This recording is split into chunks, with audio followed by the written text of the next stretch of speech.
Assalamualaikum warahmatullahi wabarakatuh. Bismillahirrahmanirrahim. Alhamdulillahi rabbil alamin. Nahmaduhu wa nasta'inuhu wa nastaghfiruh. Wa na'udzu billahi min syururi anfusina wa min sayyiati a'malina.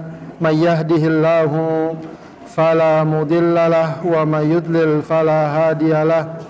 Ashhadu an la ilaha illallah wahdahu la syarikalah wa ashhadu anna Muhammadan abduhu wa rasuluhu la nabiyya ba'dah. Allahumma fasalli wa sallim wa barik ala sayyidina wa habibina wa syafi'ina wa maulana Muhammadin wa ala alihi wa ashabihi wa man tabi'ahum bi ihsanin ila yaumiddin, amma ba'du. Allahumma inna nas'aluka ilman nafi'a wa rizqan thayyiba wa amalan mutaqabbala. Amin ya rabbal alamin. Bapak sekalian, alhamdulillah di pagi hari ini kita kembali berkumpul bersama dalam majlis ilmu ini. Mudah-mudahan majlis kita diberkahi dan diridhai Allah Subhanahu wa taala. Amin ya rabbal alamin. Baik, Ibu sekalian, kita awali kajian kita dengan sama-sama melancarkan doa kita kembali. Allahumma inni abduka ibnu abdika ibnu amatika nasiyati biyadik madin fiya hukmuk adlun fiya qada'uk as'aluka bikulli ismin huwa laka sammaita bihi nafsak aw 'allamtahu ahadan min khalqik aw anzaltahu fi kitabik aw ista'tharta bihi fi ilmil ghaibi 'indak an taj'alal qur'ana rabi'a qalbi wa nura sadri wa jalaa'a huzni wa dhahaba hammi. Rabbi auzi'ni an ashkura ni'mataka allati an'amta alayya wa ala walidayya wa an a'mala salihan tardahu wa aslih li fi dhurriyyati inni tubtu ilaika wa inni minal muslimin. Allahumma kfini bihalalika an haramik wa aghnini bifadlika amman siwak. Allahumma inni as'aluka al-afiyah fid dunya wal akhirah. Allahumma inni as'aluka al-afwa wal afiyah fi dini wa dunyaya wa ahli wa mali. Allahumma astur awrati wa amin rawati. Allahumma ihfazni min bayni yadayya wa min khalfi wa an yamini wa an shimali wa a'udzu bi'azamatika an ughtala min tahti. Allahumma ij'al fi qalbi nura wa fi basari nura wa fi sam'i nura wa an yamini nura wa an yasari nura wa fawqi nura wa tahti nura wa amami nura wa khalfi nura waj'al li nura. Amin ya rabbal alamin. Bapak sekalian, kita lanjutkan kajian kita membahas tafsir surat Yusuf. Insyaallah ini bagian terakhir dari kajian tafsir kita terkait dengan surat Yusuf, ya, sampai ayat 101.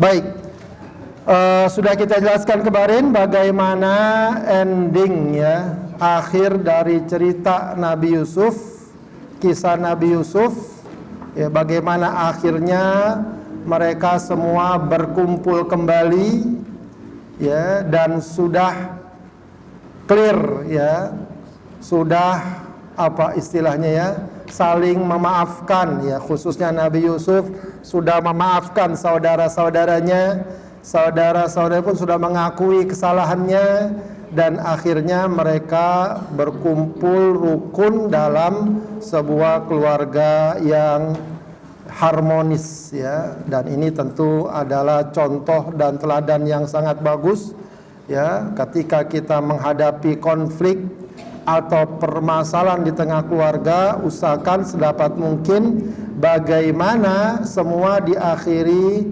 dengan ya sama-sama ya melapangkan dada, melapangkan hati, saling menerima, mengakui kesalahan, ya memaafkan, ya agar kehidupan keluarga dan silaturahmi ini tetap terjaga dan terpelihara dengan baik. Baik. Kemudian di ayat 101 Nabi Yusuf berdoa kepada Allah, Rabbi qad ataitani minal mulki wa 'allamtani min ta'wil ahadits fatiras samawati wal ard anta waliyyi fid dunya wal akhirah tawaffani muslima wa alhiqni bis solihin. Ya, ada yang mengatakan bahwa Nabi Yusuf mengucapkan ini di akhir kehidupannya atau ketika sudah ada tanda-tanda ya menjelang kematiannya. Maka dia mohon kepada Allah Subhanahu wa taala, Rabbi qad ataitani minal mulki, wahai Tuhanku, sungguh Engkau ya telah memberikan kepadaku al-mulk, kerajaan. Ya, kerajaan di sini maksudnya adalah jabatan, kedudukan. Ya. Wa 'allamtani min ta'wil ahadits. Dan Engkau pun telah mengajarkan aku ta'wil ahadits, ya. Ta'wil ahadits ini maknanya adalah dapat mentakbir mimpi. Ya, jadi kalau dilihat dari struktur dan format doa, maka bagus juga doa-doa kita itu diawali oleh apa? Pengakuan atas nikmat yang telah Allah berikan. Ya Allah, ya sudah banyak nikmat yang telah Engkau berikan kepadaku. Nah, itu termasuk uslub atau metode doa yang bagus. Fatiras samawati wal ard. Ya, Engkaulah pencipta langit dan bumi. Ya.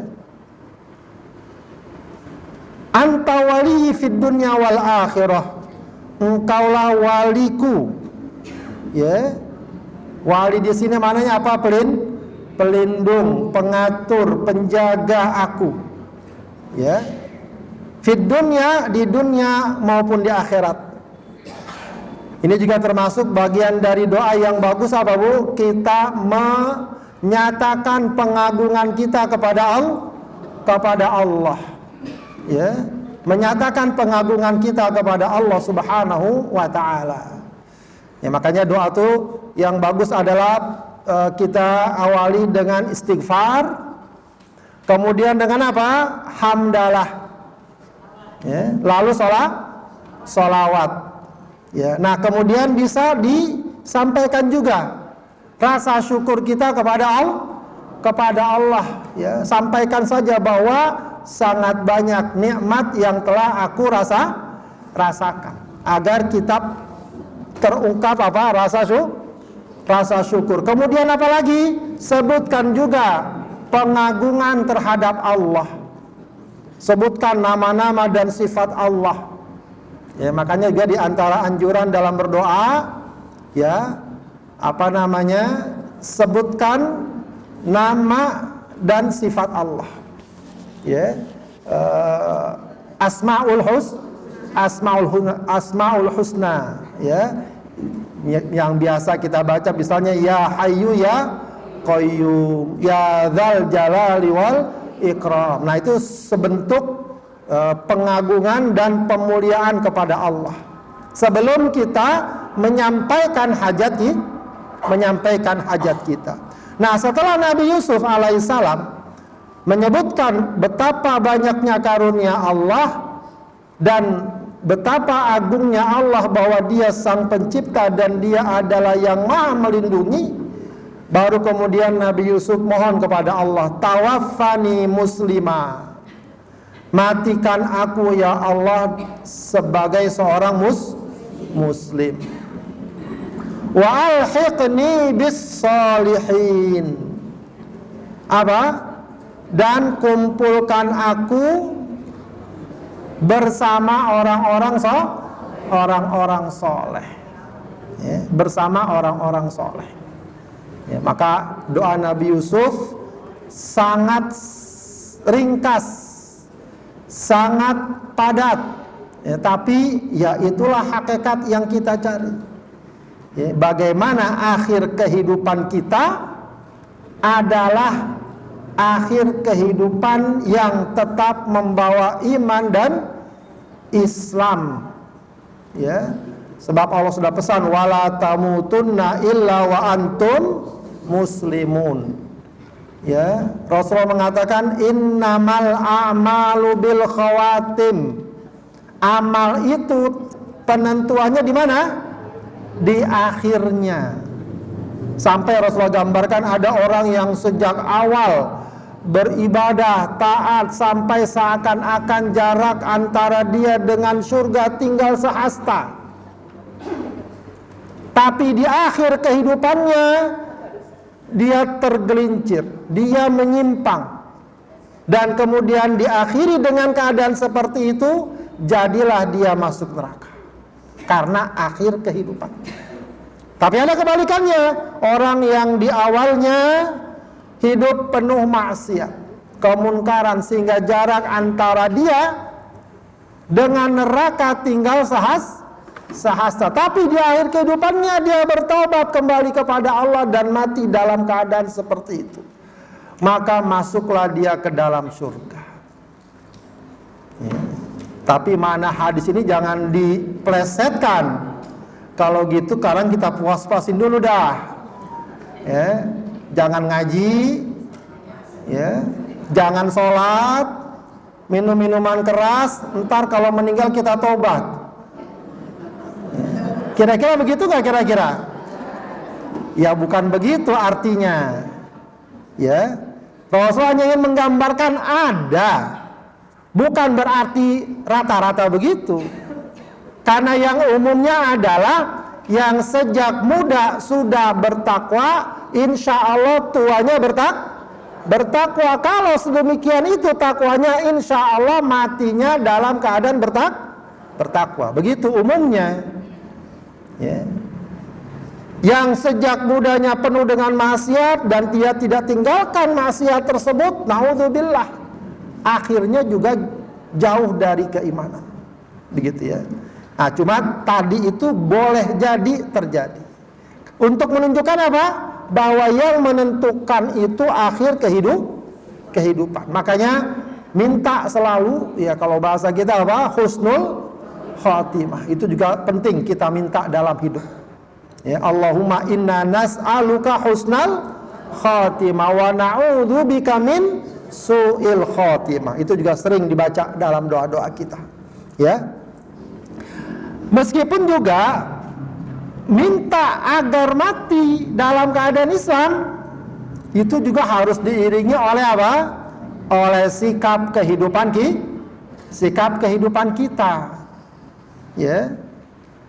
Karena kalau kita sudah ingin dan bercita-cita agar mati kita dalam keadaan Islam, maka tidak ada cara yang paling tepat dan efektif untuk meraih hal tersebut kecuali apa? Kecuali hidup kita pun berdasarkan Islam. Begitu. Jadi siapa yang ingin mati membawa Islam, maka hidupnya seharusnya terus membawa Islam. Jangan matinya maunya Islam, hidupnya jauh dari ajaran Islam. Giliran mati pengennya diurus pakai cara Islam. Rata-rata orang Muslim kalau mati pengennya disolatin nggak? Pengennya di ngajiin nggak? Didoain nggak? Ya, dikuburin dengan cara Islam nggak? Pengen. Ketika mati pengen diurus dengan cara Islam, mestinya ketika hidup mau diurus dengan cara Islam. Ini banyak orang ngaku Islam, ketika pengen diurus hidupnya dengan cara Islam ada aja alasannya. Ya, disuruh nutup aurat nggak mau, disuruh sholat males, disuruh bayar zakat ditinggalkan, giliran maksiat dia semangat. Ya, itu artinya apa? Nggak mau diurus pakai cara Islam. Kalau pengen mati dengan cara Islam, hiduplah dengan cara Islam. Kenapa? Karena kematian itu adalah misteri. Kematian misteri. Kita nggak tahu kapan dan di mana. Ya, maka ada penyair yang sangat indah menggambarkan apa?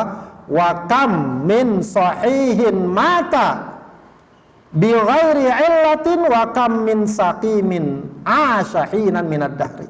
Betapa banyak orang yang sehat tiba-tiba mati tanpa sakit, dan betapa banyak orang yang sakit sekian lama sampai sekarang masih hidup. Ada nggak orang yang sakit masih hidup? Kita rata punya penyakit nggak? Ya, sebagian kita rata-rata masih ada penyakit. Tapi alhamdulillah masih Allah kasih hidup. Ya, begitulah kehidupan. Ya, kita tidak tahu kapan Allah akan menjemput ajal kita. Ya, ada yang nggak kebayang. Ya, kemarin apa tuh beritanya? Sedih sekali itu beritanya. Lagi di dalam mobil, mungkin lagi hujan, angin, tiba-tiba pohon roboh menimpa mobilnya. Dia lagi di dalam. Mobilnya juga nggak main-main, Bu. Mobil Lexus yang mahal, mungkin semiliaran harga. Meninggal seketika itu juga. Beberapa waktu lalu itu ada beritanya. Siapa yang menduga ajal tiba seketika itu? Ya, maka itu artinya apa? Kalau kita ingin mati membawa Islam, terus hidup kita selaraskan dengan ajaran Islam. Kemudian wa alhiqni bis sholihin. Kumpulkan kita dengan orang-orang soleh. Sama juga sebenarnya. Kalau pengen ngumpul di akhirat dengan orang soleh, di dunia pun juga semestinya senangnya ngumpul sama orang soleh. Ya, senang ngumpul sama orang soleh, senang dengan orang soleh, bersama orang soleh. Ya, jangan orang-orang yang jauh dari Islam kita kagumi, kita idolakan sedemikian rupa. Ya, kadang-kadang jangankan sholat, dia beriman sama Allah saja tidak. Ya, maka dirawat, diarahkan juga itu rasa cinta kita. Ya, karena Rasulullah membuat satu kaidah yang sederhana apa? Almar'u ma'aman ahabba. Seseorang akan bersama siapa yang dia cintai. Maka wajar tuh, ya. Ya Allah, kumpulkan kami bersama orang-orang yang soleh. Nah, itu satu doa yang bagus ya.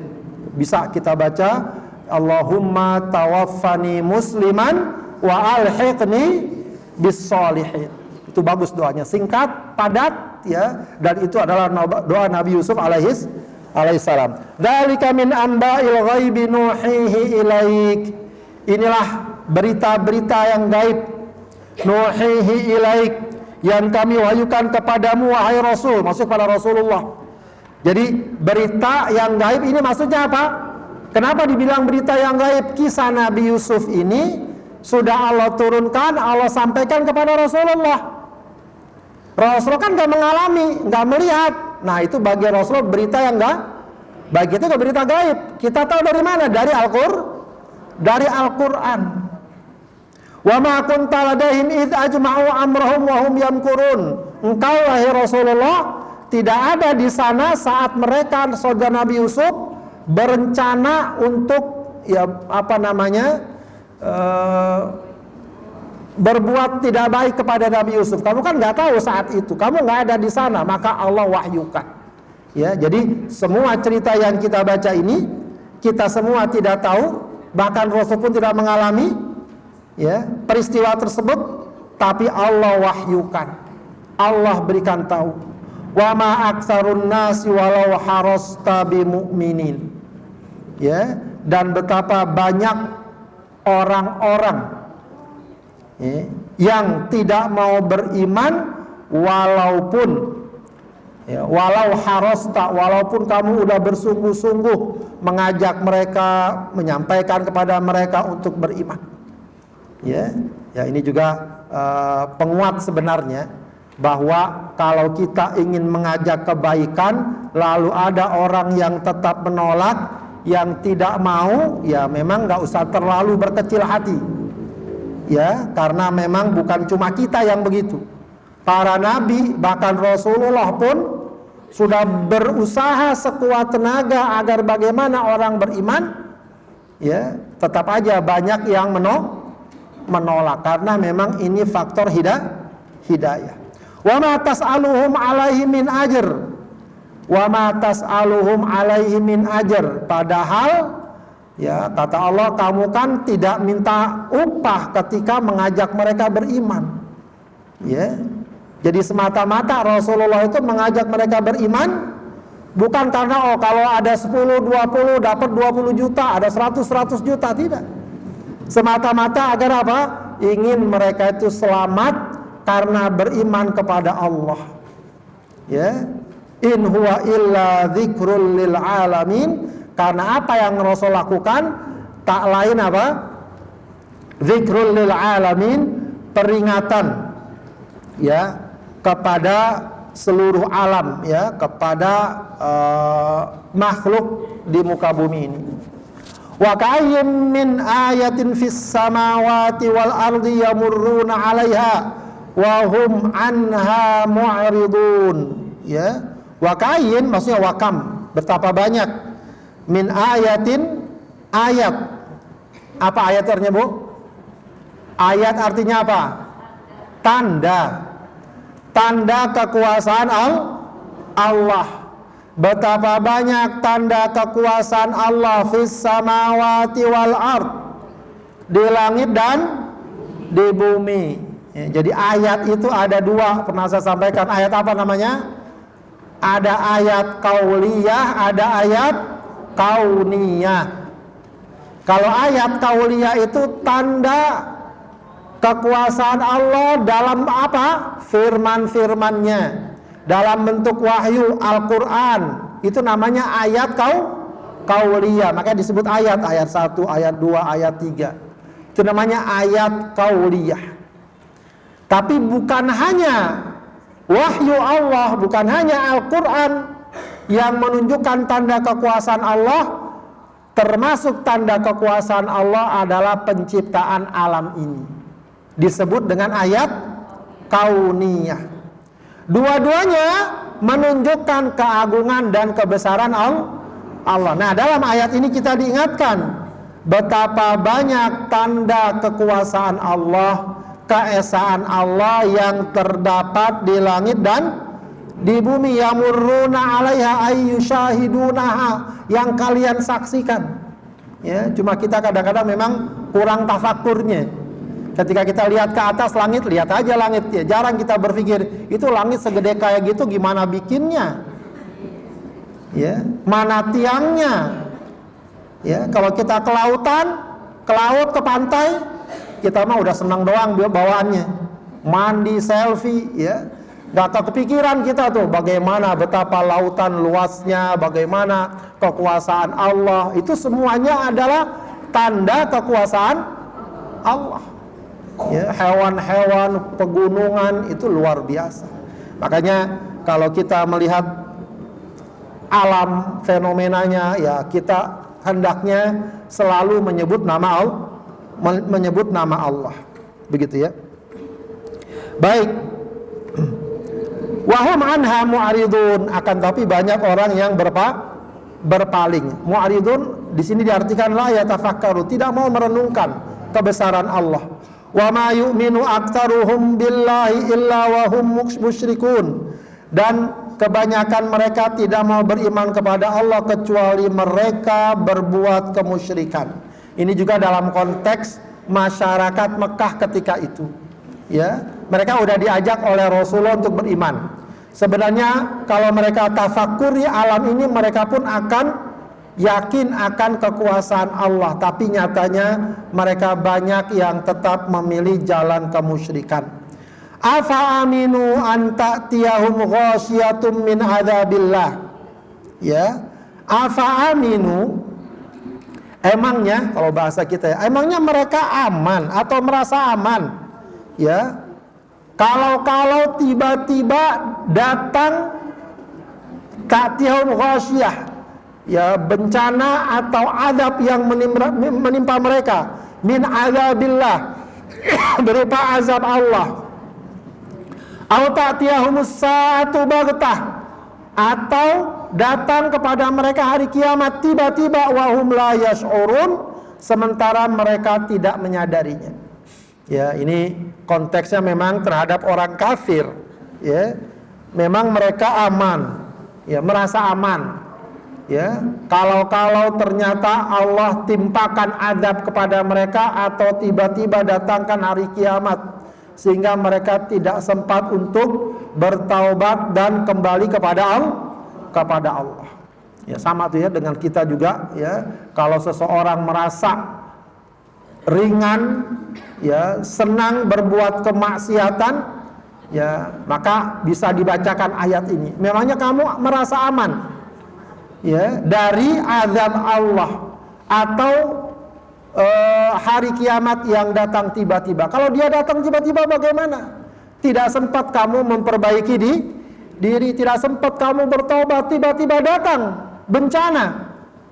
Ya, kalau seandainya seseorang masih saja merasa gampang, ringan berbuat kemunkaran, meninggalkan keimanan dan ketaatan, ya, padahal kalau itu datang, biasanya orang kalau datang azab, datang bencana atau ada sesuatu yang sangat mengkhawatirkan, kira-kira apa yang pertama kali dia ucapkan, Bu?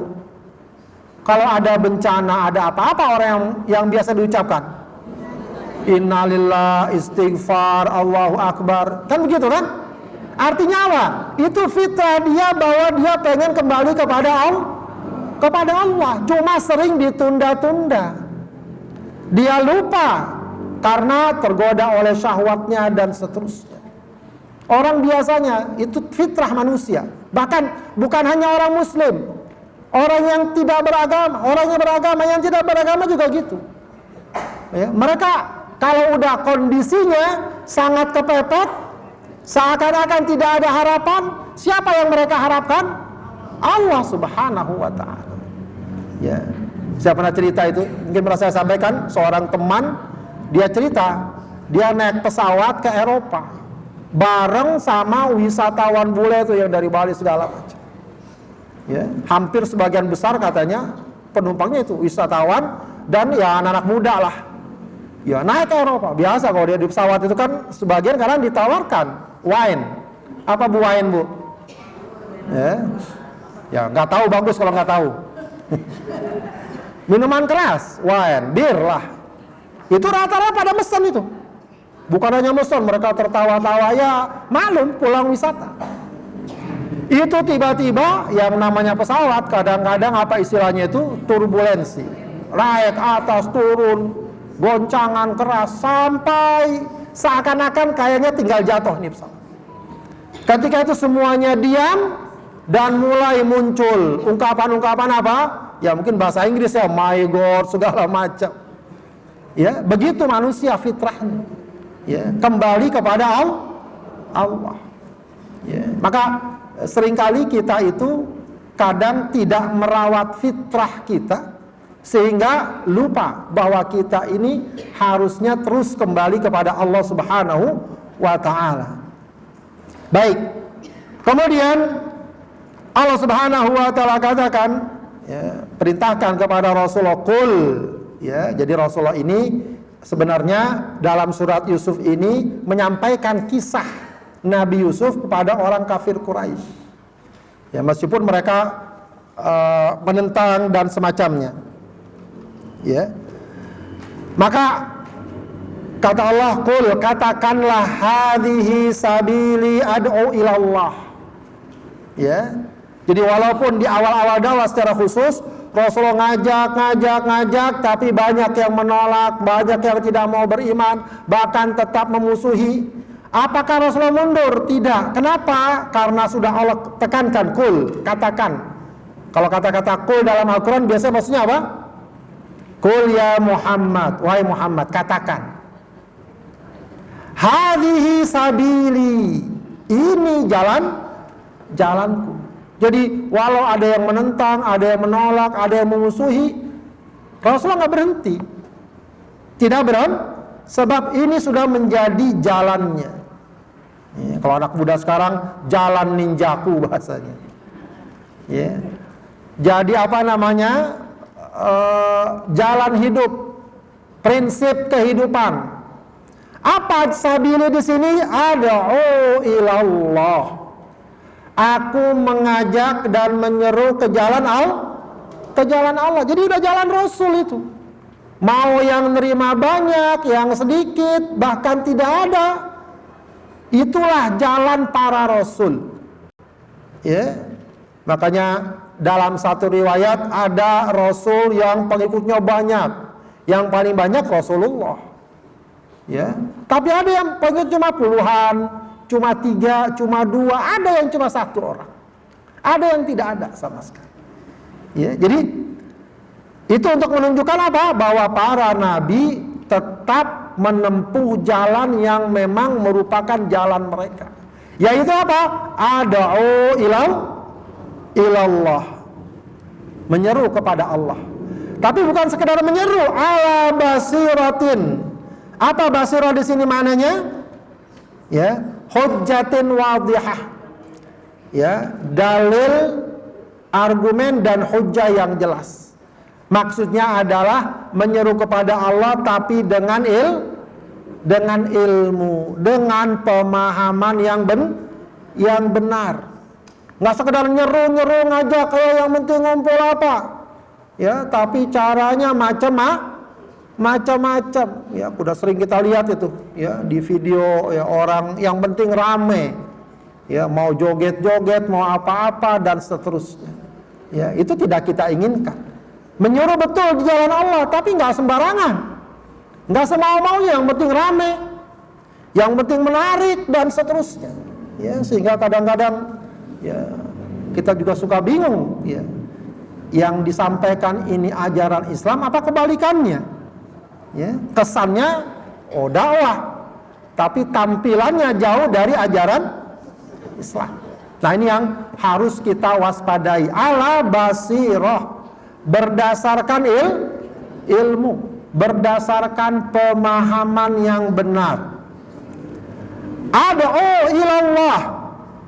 Ala basiratin ana wa manittaba'ani. Aku dan siapa yang mengikutiku. Ya, ana wa manittaba'ani. Ya. Aku dan siapa yang mengikutiku, maksudnya yang beriman kepadaku.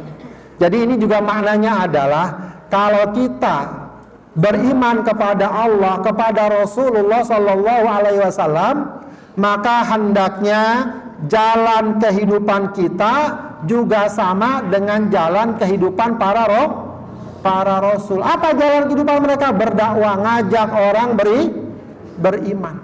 Makanya ibu sekalian, berdakwah itu sebenarnya bukan cuma tugas ustadz, bukan cuma tugas kiai. Siapapun orang yang beriman mestinya sedikit atau banyak sesuai kemampuan masing-masing, dia juga berdakwah.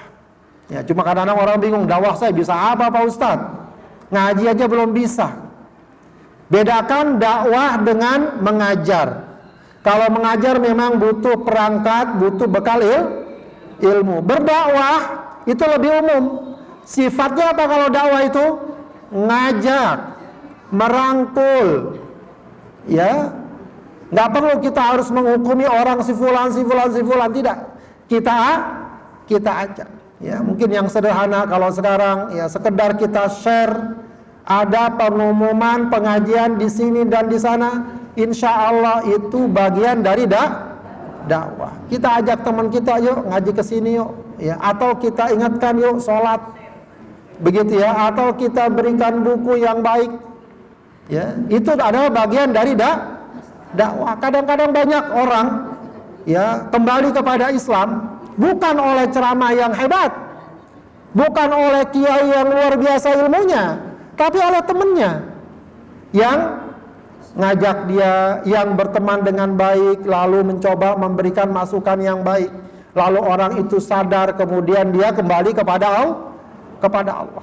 Maka intinya dakwah itu ngajak kepada kebaikan, ya, ngajak kepada ketaatan, ya, dengan berbagai cara, apakah tulisan, apakah lisan, ya, walau bahkan mungkin dia niatkan dengan ucapan yang baik, ya, dengan senyuman yang baik dan seterusnya. Ya, ini bagus kalau kita hidupkan, ya. Terutama kita mulai dari keluarga kita, dari teman-teman dekat kita, ya. Tidak perlu kita harus bersikap terlalu jauh, ya, gampang mengharamkan, gampang menetapkan hukum, nggak perlu. Ya, karena itu wilayah para ulama. Ya, wilayah kalaupun kita mau menyatakan, ya kita kaitkan kepada para ulama. Ya, kalaupun kita belum tahu, bilang aja belum tahu. Nanti kita tanyakan yuk. Ya, nanti kita ngobrol sama ustadz yuk, begitu ya. Saya juga mungkin perlu belajar. Tapi intinya kita ajak orang-orang untuk berbuat kebaikan sebagaimana ya kita pun telah melakukan kebaikan. Wa subhanallahi wa ma ana minal musyrikin. Maha suci Allah dan aku bukanlah orang-orang musyrik. Wa ma arsalna min qablika illa rijalan nuhi ilaihim min ahlil qura. Dan tidaklah kami utus sebelummu kecuali rijal, laki-laki. Nuhi ilaihim, kami wahyukan kepada mereka min ahlil qura, dari penduduk satu negeri, penduduk kota. Ya. Ini dikatakan bahwa Allah Subhanahu wa taala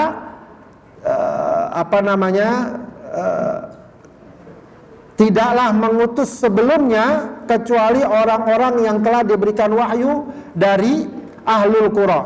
Wallahu alam, ada yang mengatakan pertama bahwa para nabi dan para rasul sebagaimana pendapat jumhur ulama adalah laki-laki. Tidak ada nabi dan rasul yang perempuan, karena disanakan rijalan, laki-laki. Nuhi ilaihim, kami wahyukan kepada mereka min ahlil qura. Jadi rata-rata para rasul itu diutusnya di tengah kota. Kayak Rasulullah di kota Mekah, karena di kota Mekah itu pusat keramaian dan orang-orang akan banyak Jadi bukan diutus di dusun di mana gitu ya, nggak ada orang, tidak. Ya. Afalam yasiru fil ardi, apakah mereka tidak berjalan di muka bumi, fayanzuru kaifa kana akibatul ladzina min qablihim. Lalu mereka menyaksikan bagaimana akibat dari umat sebelum mereka. Ya, maksudnya adalah akibat seandainya mereka membangkang dan menentang, mereka akan dibinasakan dan diturunkan azab kepada Allah. Waladarul akhirati khairul lilladzina taqau. Dan darul akhirah, penghuni akhirat, ya negeri akhirat, tempat akhirat, khairun, itu lebih baik, lilladzina taqau, bagi orang yang bertakwa. Afala ta'qilun, apakah mereka tidak berakal? Ya, maksudnya adalah wahai orang-orang ahlu Mekah saat itu, diingatkan oleh Allah, kamu ini kok masih aja menentang, masih menganggap yang penting kita di dunia senang, berkuasa. Ketahuilah bahwa negeri akhirat lebih baik, ya, jauh lebih baik, nggak ada bandingannya. Ya, kalaupun orang merasa senang di dunia, maka kesenangan di akhirat jauh lebih baik. Kalaupun orang yang bertakwa sedih atau menderita di dunia, maka insya Allah itu akan terhapus oleh kesenangan di akhirat. Maksudnya adalah jangan ya seseorang menanggalkan dan meninggalkan keimanan dan ketakwaan semata karena kesenangan dunia. Ya, semata karena kesenangan dunia, atau juga karena penderitaan. Ada orang menderita akhirnya ditinggalkan ketakwaan. Ya lebih pedih lagi. Sudah menderita di dunia, menderita di Ya, minimal kita itu senang dan bahagia di akhirat. Insya Allah di dunia senang. Kalaupun di dunia menderita, itu tidak seberapa dibanding kesenangan akhirat. Hatta idza stai'asar rusulu wa dhannu annahum qad kudzibu. Ya. Sehingga ya, ketika istai'asar rusul, para rasul sudah mulai putus asa. Artinya putus asa di sini bukan putus asa yang dilarang ya. Artinya harapan orang-orang yang dia dakwah untuk beriman sudah sangat kecil sekali. Wa dhannu annahum qad kudzibu, dan mereka sudah mengira bahwa kaumnya akan mendustakannya. Ya, artinya para nabi dan rasul sudah berusaha semaksimal yang mereka mampu. Berbagai macam cara, kayak Nabi Nuh. Dia katakan, saya udah berdakwah sama mereka siang malam, sendiri-sendiri, terang-terangan, sembunyi-sembunyi. Ya, tapi mereka semua umumnya menolak dakwahnya. Ya, ketika sudah kondisi seperti itu, ja'ahum nasruna fanujjiya man nasya.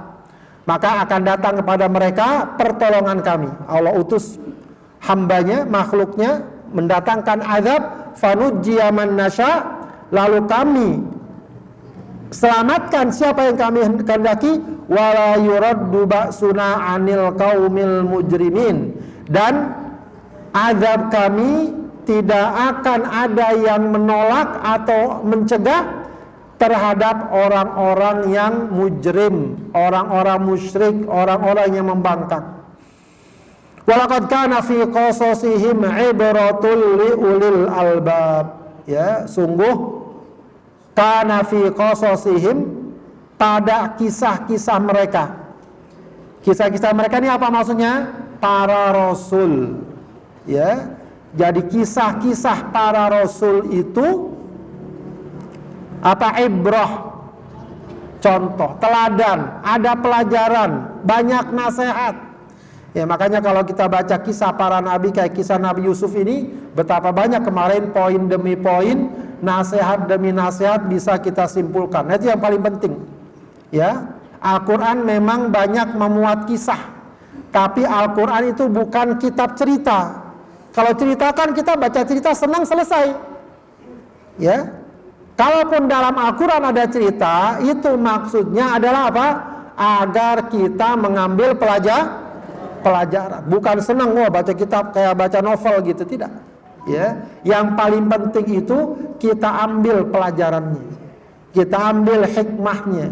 Karena Allah katakan, laqad kana fi qasasihim ibrah. Apalagi kisah Nabi Yusuf, banyak sekali ibrahnya.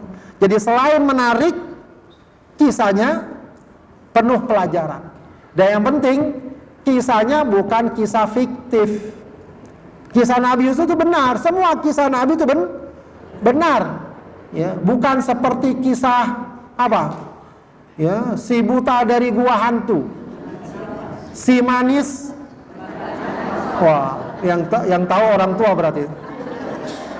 Si manis jembatan Ancol, walaupun terkenal, ya, itu bukan kisah asli. Mungkin ada peristiwa asli tapi ditambah-tambah jadi kisah fiktif. Malin Kundang, ada nggak tuh Malin Kundang? Mungkin kisahnya ada, tapi sampai jadi batu ada nggak? Nggak ada manusia bisa jadi batu. Ya mungkin sudah terkenal ya kisahnya sebentar, tapi jadi batu ya tidak.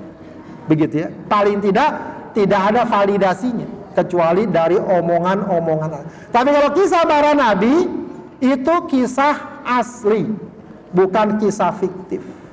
Dan di dalamnya terkandung banyak pelajaran yang penting. Ya. Makana haditsai yuftara. Nah, dikatakan makana haditsai yuftara. Ya. Al-Quran ini, kisah-kisah Al-Quran ini bukan haditsai yuftara, bukan perbincangan yang dikarang-karang, dibuat-buat. Ya. Bukan yang dibuat-buat. Ya. Artinya bukan fiktif lah bahasa kita. Ya, bukan bualan, bukan sekedar omong-omong di tengah masyarakat atau dari mulut ke mulut ceritanya, tidak. Apalagi terkait dengan masalah hukum, masalah akidah. Al-Quran adalah kalamullah, dia bukan sesuatu yang dibuat-buat. Walakin tasdiqal ladzi baina yadayhi, tapi apa yang terdapat dalam Al-Quran ini adalah membenarkan kitab-kitab sebelumnya. Apa yang ada di hadapannya, maksudnya kitab-kitab yang sudah Allah turunkan, Taurat, Zabur, Injil, itu dengan turunnya Al-Quran itu menguatkan bahwa ajaran Allah hakikatnya adalah sama, yaitu mengajak ibadah dan taat kepada Allah. Nggak ada yang beda. Nabi Musa ngajak kita beribadah kepada Allah, Nabi Ibrahim begitu, Nabi Isa begitu. Jadi nggak dibilang kalau ini mah beda ajarannya, beribadahnya atau Tuhannya ada anak Tuhan, ada Bapa Tuhan, tidak. Semuanya sama, mengesahkan Allah Subhanahu wa ta'ala. Wa tafsila kulli syai', dan kemudian juga menjelaskan segala sesuatunya. Al-Quran ini tujuannya adalah untuk menjelaskan ajaran agama Allah, wahudan, dan juga sebagai petunjuk, warahmatan, dan kasih sayang, liqaumi yu'minun, bagi orang-orang yang beriman. Baik Ibu sekalian, demikian kisah Nabi Yusuf yang sangat menarik dari surat Yusuf. Dan sebagaimana dikatakan, tidak ada kisah Nabi Yusuf dalam surat yang lainnya, cuma ada dalam surat ini. Maka hendaknya kita dapat mengambil pelajaran atau hikmah dari kisah Nabi Yusuf yang sangat berharga ini. Silakan kalau yang mau bertanya langsung, ada yang silakan Ibu, ada yang langsung.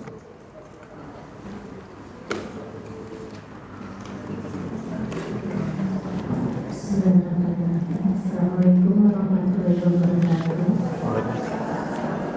Izin bertanya Pak Ustadz, tapi ini bukan mengenai kisah Nabi Yusuf Pak Ustadz, di luar tema. Saya ingin bertanya Pak Ustadz, bagaimana hukumnya apabila orang menggunakan deposito Pak Ustadz? Jadi dia menyimpan setiap bulannya ada deposito yang didapatkan, kemudian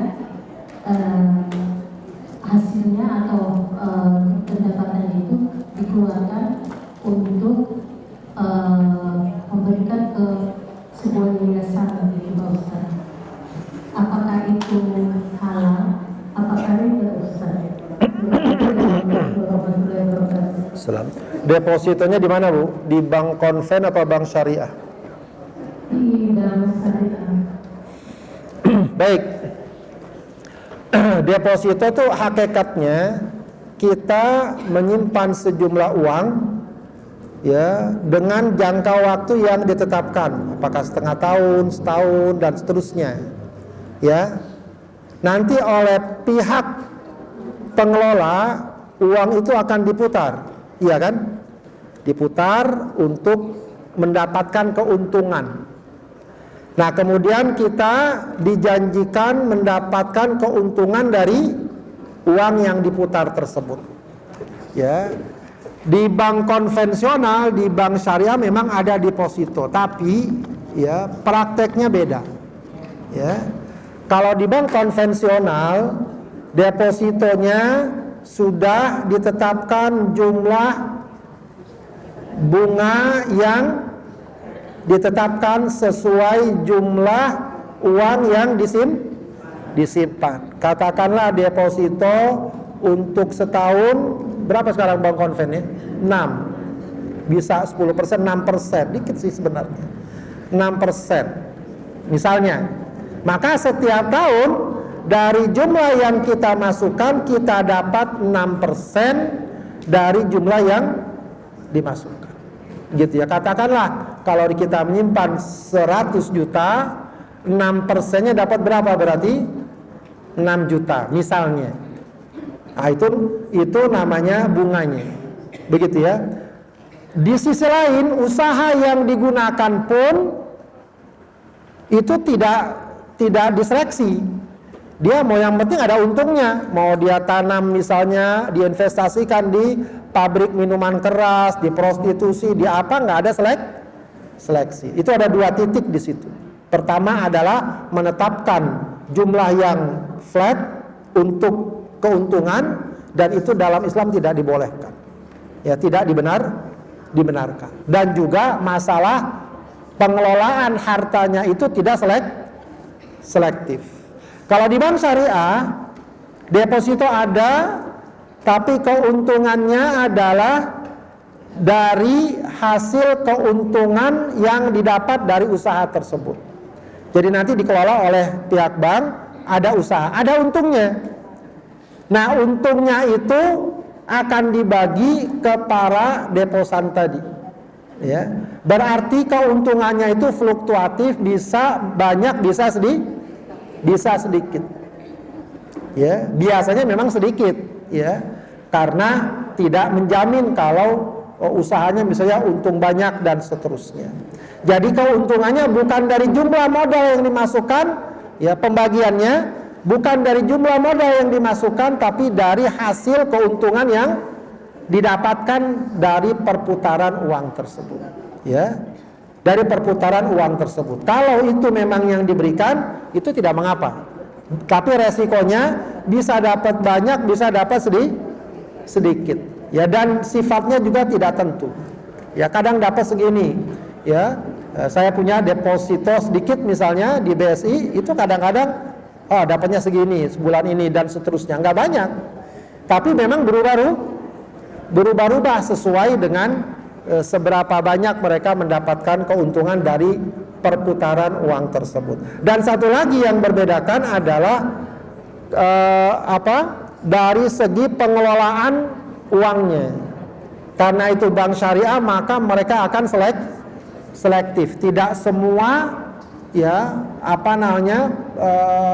bisa diinvestasikan atau bisa diputar uang di sana. Misalnya ini saham sangat menguntungkan, tapi saham pabrik minuman keras itu nggak dibeli, tidak diputar di sana.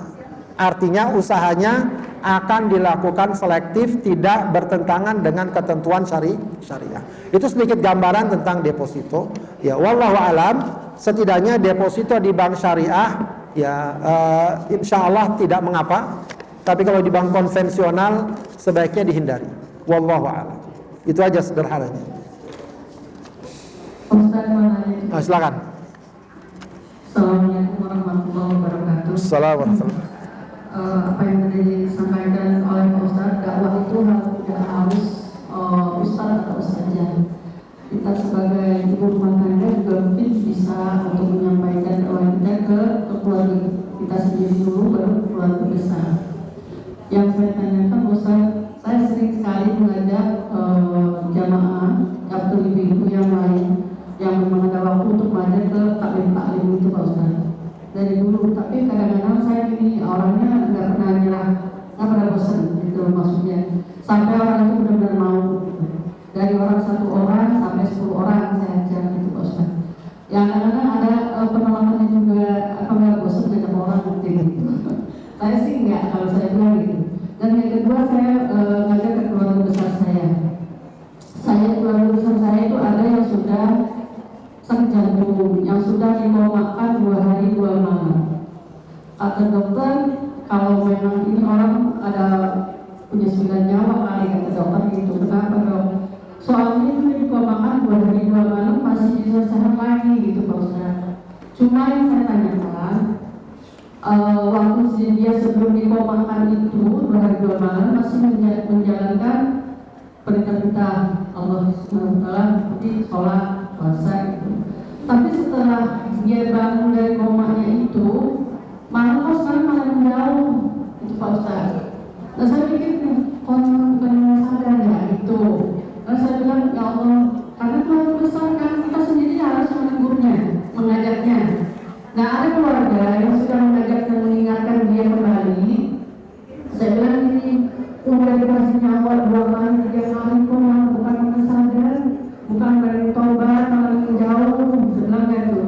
Tapi jawabannya kayaknya gimana ya, nggak enakin tentang soal urusan saya sama Allah kan, terus urusan agama yang campurkan dengan kehidupan saya. Terus akhirnya nangis kok. Saya bilang emang hidayah itu dari Allah ya Ustaz, bukan dari kita. Tapi saya keluarga besar kan menyayangkan gitu Pak Ustaz, usia sudah tua gitu maksudnya. Jangan sampai dulu pernah kerja itu udah ditinggal sekarang. Nah itu bagaimana menyampaikannya Pak Ustaz? Apakah cuma satu kali aja atau terus menerus? Itu Pak Ustaz. Terima kasih. Wassalamualaikum warahmatullahi wabarakatuh. Assalamualaikum warahmatullahi wabarakatuh. Ya, apa yang Ibu lakukan mengajak itu sudah termasuk bagian dari dakwah.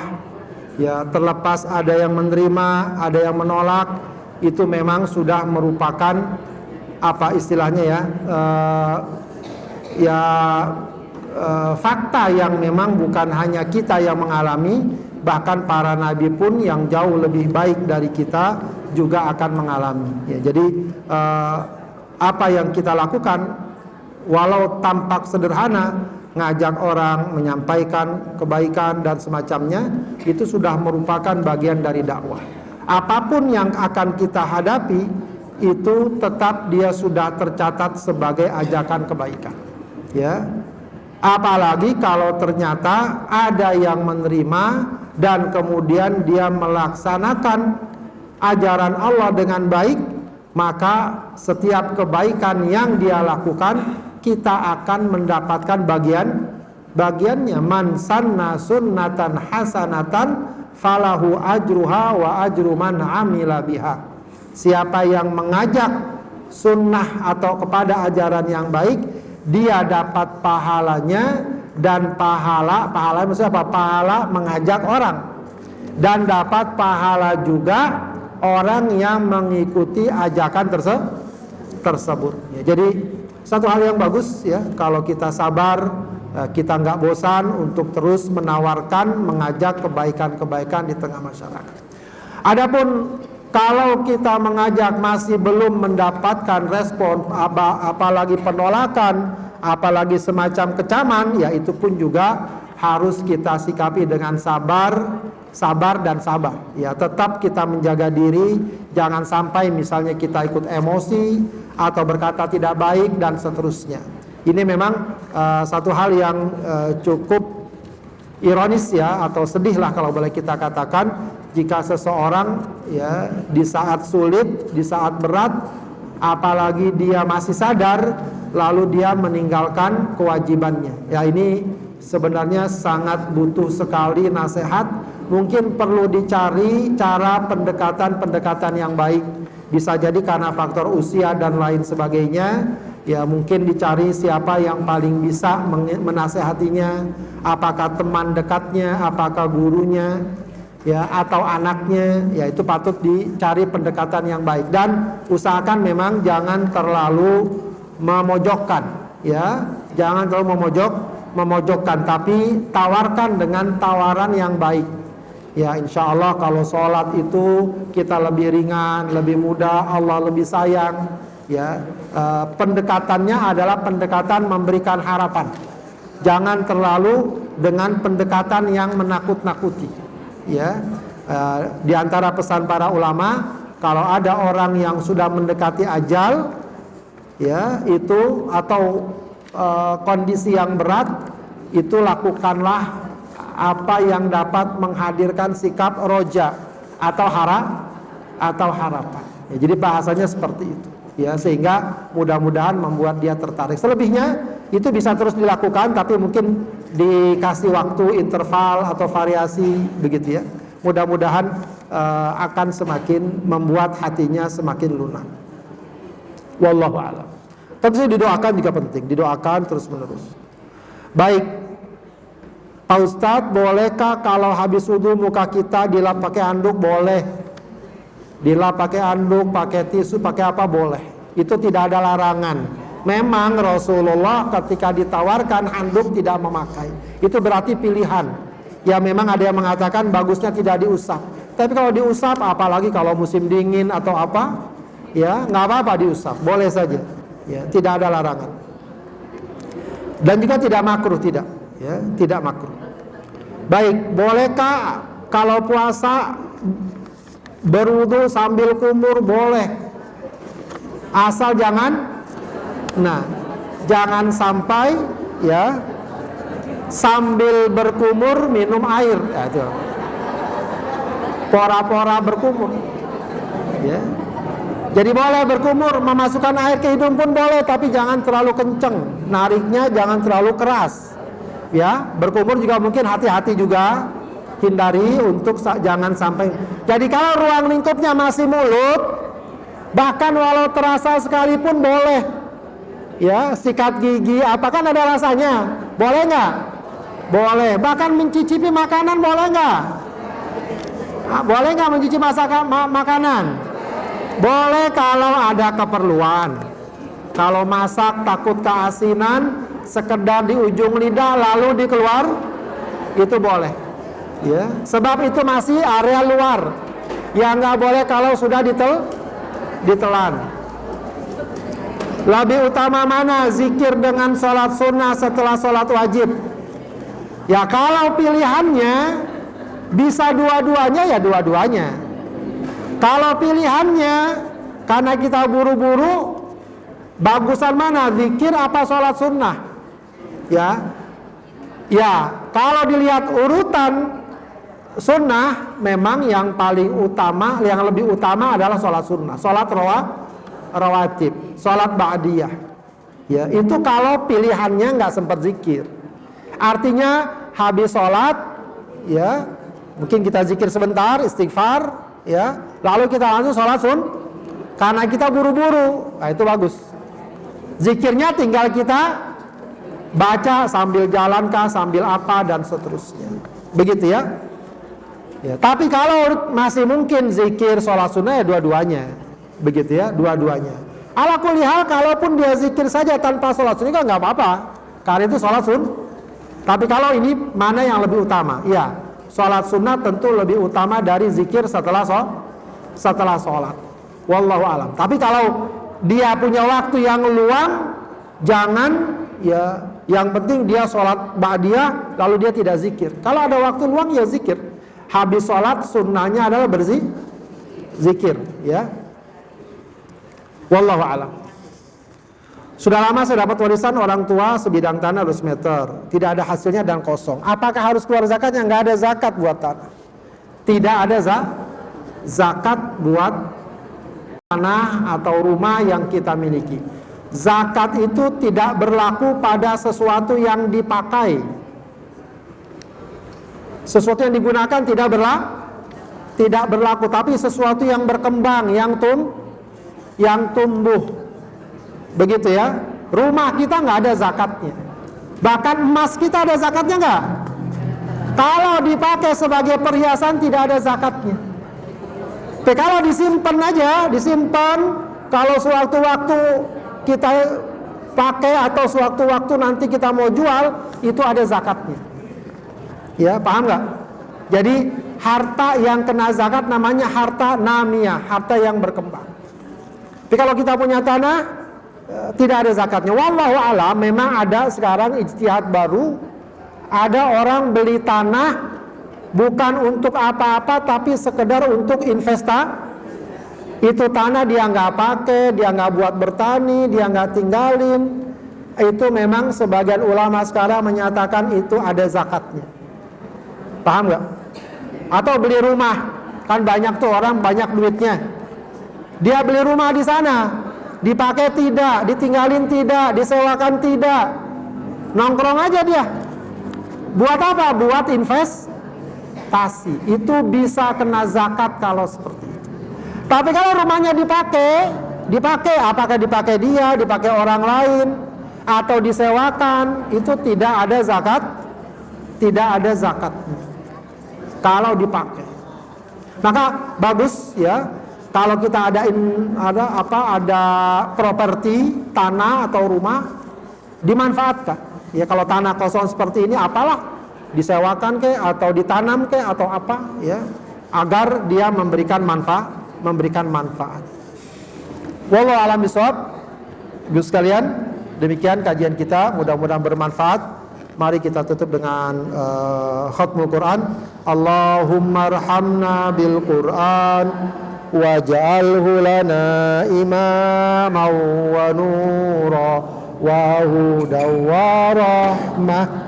Allahumma dzakkirna minhu ma nasina wa 'allimna minhu ma jahilna warzuqna tilawatahu ana al-laili wa atrafan nahar waj'alhu lana hujjatan ya rabbal alamin. Astaghfirullahaladzim, astaghfirullahaladzim, astaghfirullahaladzim. Hamdan yuwafi ni'amahu wa yukafi'u mazidah. Ya Rabbana wa ilahana lakal hamdu wa lakal syukru kama yanbaghi li jalali wajhika wa 'azimi sultanik. Allahumma salli ala Sayyidina Muhammad wa ala ali Sayyidina Muhammad. Rabbana taqabbal minna innaka antas sami'ul alim wa tub alaina innaka antat tawwabur rahim. Allahumma ij'alna wa ahlana wa dhurriyyatina min ahlil Qur'an ahlika wa khassatika ya rabbal alamin. Allahumma ij'alil Qur'ana syafi'an lana, Allahumma ij'alil Qur'ana hujjatan lana.